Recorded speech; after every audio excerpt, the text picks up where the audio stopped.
അസ്സലാമു അലൈക്കും വറഹ്മത്തുള്ളാഹി വബറകാതുഹു.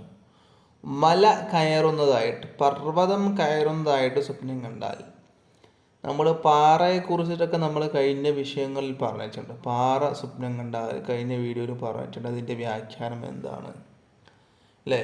ഇവിടെ പറയുന്നത് പർവ്വതം, മല കയറുന്നതായിട്ട് സ്വപ്നം കണ്ടാൽ അതിൻ്റെ വ്യാഖ്യാനത്തെ കുറിച്ചിട്ടാണ്. മഹാനായ ഷെയ്ഖ് ഇമാം ഇബ്നു സിരീൻ എന്നവർ അവിടുത്തെ കിതാബിൽ പറയുകയാണ്. എന്താണ് പറയുന്നത്?